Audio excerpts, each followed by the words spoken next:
Bismillahirrahmanirrahim. Assalamualaikum warahmatullahi wabarakatuh. Yang saya hormati Bapak dosen pengampu mata kuliah Pendidikan Moderasi Islam, dan yang saya hormati juga teman-teman semua yang melihat video ini. Pertama-tama, marilah kita panjatkan puja dan puji syukur kehadirat Allah Subhanahu wa Ta'ala yang telah memberikan rahmat kepada kita sehingga kita diberikan kesehatan dan masih diberikan umur yang panjang. Salawat dan salam kita curahkan kepada junjungan Nabi kita Sallallahu Alaihi Wasallam yang telah membawa kita dari zaman jahiliyah ke zaman yang terang benderang ini. Izinkan saya di sini perkenalkan diri. Nama saya Anissa Dwi Ramadhani dari kelas 1 PAIB Universitas Profesor Saifuddin Zuhri Purwokerto dengan nomor NIM 22411040254. Saya akan mempresentasikan tentang mata kuliah Pendidikan Moderasi Islam. Yang saya di sini akan membahas yang pertama itu konsep dasar pendidikan moderasi Islam, kemudian yang kedua yaitu prinsip-prinsip moderasi Islam, yang ketiga yaitu landasan pendidikan moderasi Islam, dan yang terakhir yaitu normatif dan historis pendidikan moderasi Islam. Konsep dasar pendidikan moderasi Islam. Darjo, secara global, pendidikan memiliki arti hidup, karena pendidikan sangat penting dalam suatu kehidupan.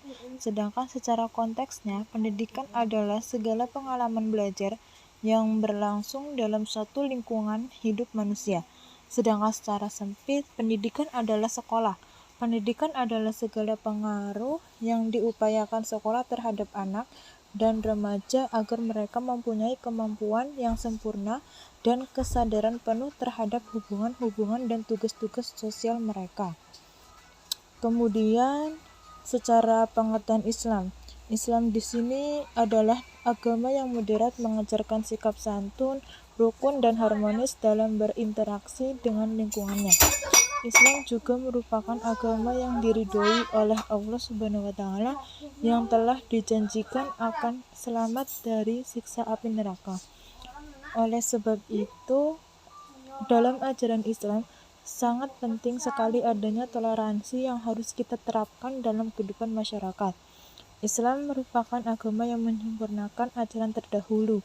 Oleh karena itu, dalam agama Islam sangat tertera dalam hal adab, etika, serta bagaimana kita hidup dengan baik, harmonis dengan sesama makhluk hidup.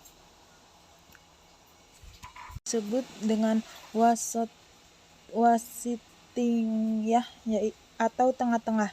Hal ini bertujuan untuk menjaga keharmonisan, khususnya dalam hal beragama. Jadi sikap moderasi pendidikan di sini, Islam memiliki konsep yang harus kita terapkan di dalam lingkungan bermasyarakat agar terhindar dari perpecahan dan peperangan antar umat Islam di Indonesia. Kemudian tujuan moderasi Islam. Tujuan moderasi Islam itu ada 4. Yang pertama, mempererat persatuan. Yang kedua, menghindari perpecahan. Yang ketiga, menciptakan perdamaian. Dan yang terakhir, menciptakan jiwa seorang muslim yang hakiki. Merupakan suatu yang sangat penting dalam kehidupan masyarakat, khususnya masyarakat Indonesia, karena sangat berperan dalam menjaga, melestarikan, dan memajukan negara tercinta kita ini agar selalu kokoh dan kuat menghadapi kemajuan teknologi di zaman sekarang ini. Kemudian yang kedua itu prinsip-prinsip moderasi Islam. Apa sih prinsip-prinsip moderasi Islam itu? Yang pertama ada tawasuh. Tawasuh di sini adalah sikap tengah-tengah atau sedang di antara dua sikap, yang tidak terlalu keras atau fundamentalis dan tidak terlalu bebas atau liberalisme. Dengan sikap inilah Islam bisa diterima di segala lapisan masyarakat. Diharapkan umat manusia tidak akan terjebak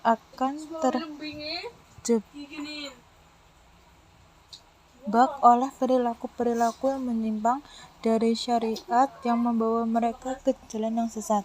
Manusia akan hidup rukun, damai, sejahtera, dan mempunyai tujuan hidup yang pasti. Mereka diharapkan sadar akan kehidupan dunia dan kehidupan akhirat.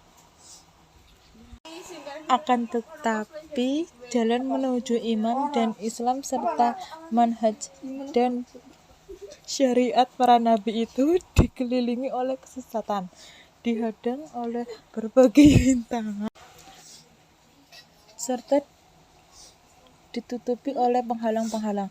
Setan pun menampakkan dirinya pada tikungan-tikungan jalan ini atau bersembunyi di sudut-sudutnya agar dia bisa mengajak para pengikutnya kepada kesesatan, menguji mereka dengan berbagai macam ujian, memanfaatkan potensi dan sisi-sisi kelemahan manusia yang ada pada mereka, membuka berbagai macam bujuk rayu di hadapan mereka, menghiasi mereka dengan pikiran-pikiran buruk, membuat samar fitrah yang ada pada diri mereka, dan menghalangi mereka dari melihat ke masa depan.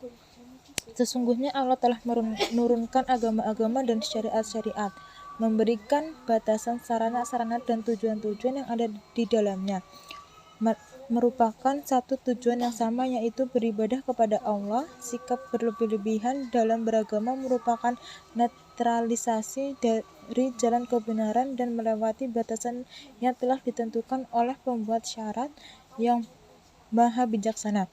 Sesuatu yang berlebihan adalah suatu sikap yang tidak baik, apalagi berlebihan dalam bidang agama.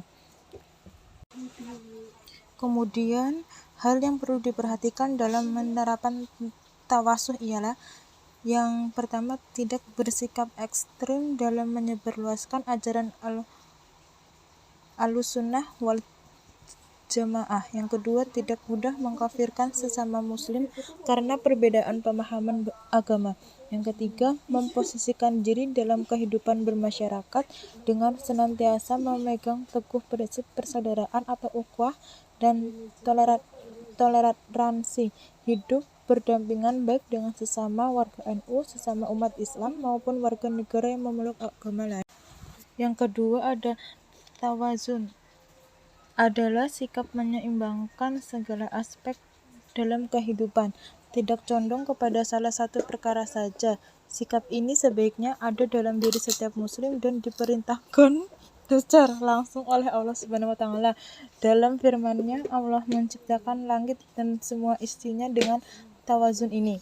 Sebagaimana dalam surat Ar-Rahman ayat 7-9 ada 3 sikap, yaitu yang pertama tawazun, yang kedua jangan berlebihan, yang ketiga tidak mengurangi.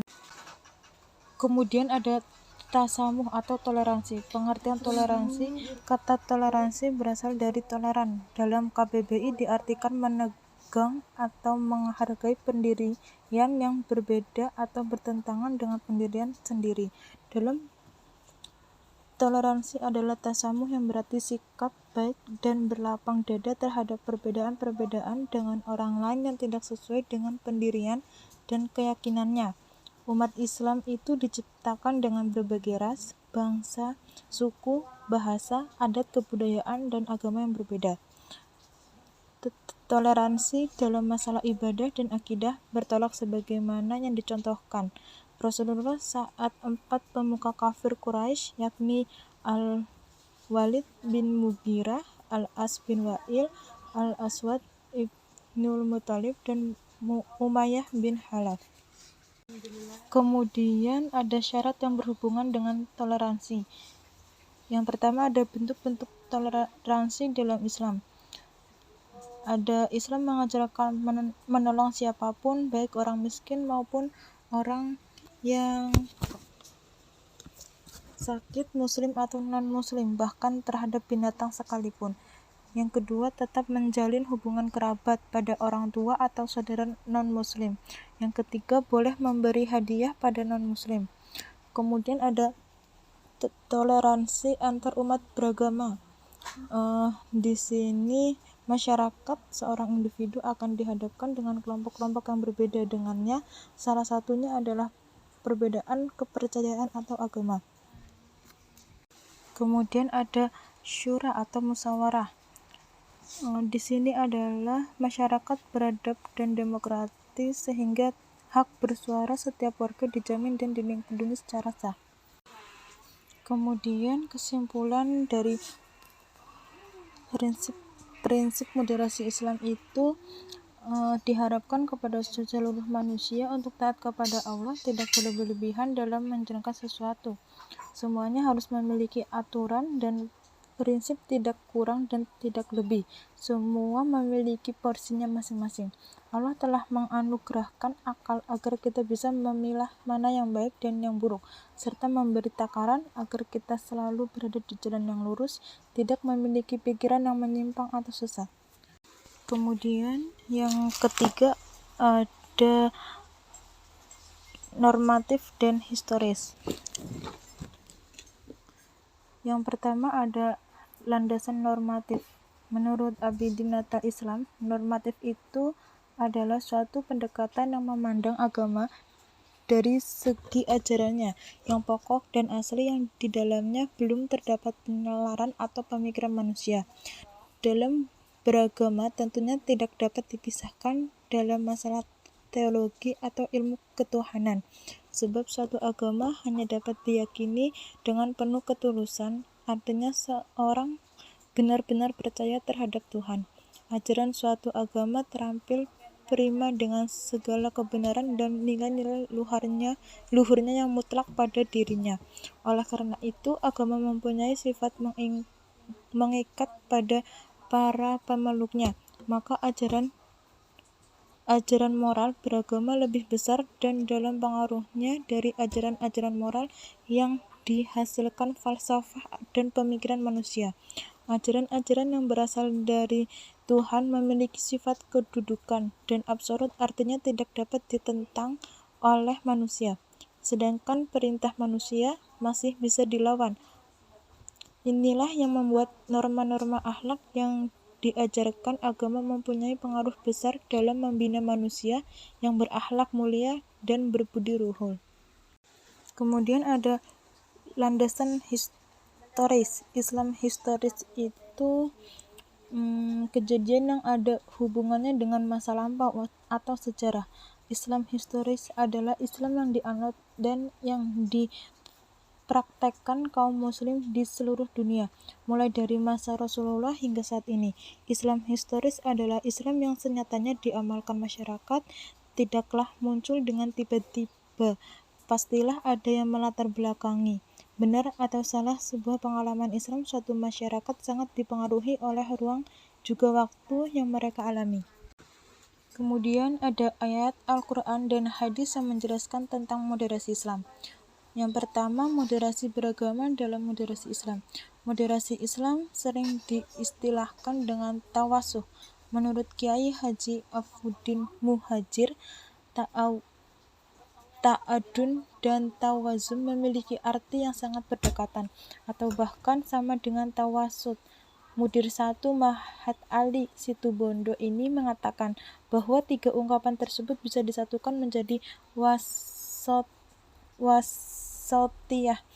Ayat Al-Quran yang berbicara tentang wasatiyah terdapat dalam surat Al-Baqarah ayat 143. Kemudian yang kedua ada moderasi beragama dalam hadis. Sikap moderasi Islam menunjukkan bahwa di dalam hadis kita sebagai umat Nabi Muhammad dianjurkan untuk mengambil sikap atau jalan tengah di antara ekstremisme dan liberalisme. Kemudian contoh hadis moderasi beragama, yaitu di dalam hadis dikatakan sebaik-baik persoalan adalah sikap moderat. Kemudian ada hadis yang mirip dengan hadis di atas yang berbunyi, dan sebaik-baik amal perbuatan itu adalah yang tengah, dan agama Allah itu di antara yang beku atau konstan dan mendidih atau relatif. Hadis dan sunnah Nabi Muhammad tentang pendidikan moderasi Islam. Kemudian yang kedua ada analisis moderasi beragama menurut hadis. Hadis merupakan sumber kedua setelah Al-Quran yang dijadikan rujukan oleh umat muslim dalam memahami Al-Quran. Tantangan global masa kini yaitu adanya teknologi dan media massa yang dapat dijangkau seluruh manusia. Berbagai kelompok ras, budaya, bahasa, dan agama menjadi satu, salah sebuah wadah. Jika kita sebagai manusia, terutama umat Nabi Muhammad, tidak dapat menerapkan sikap moderat, maka yang terjadi adalah pemahaman agama yang berbeda-beda sehingga menimbulkan faham dan aliran baru. Kondisi ini menjadi peluang bagi musuh dan masuk dan menghancurkan ajaran agama Islam. Dapat dilihat sekarang bahwa agama Islam dicap sebagai agama teroris dan radikal. Kondisi ini akan sulit dihentikan jika pemahaman umat Islam terhadap ajarannya tidak seimbang, bersifat fanatik, merasa paling benar, serta berguru kepada orang yang salah. Selain itu, rasa benci terhadap agama lain tidak dapat menghargai dan menghormati agama lain, bahkan saling mengkafirkan agama sesama saudara.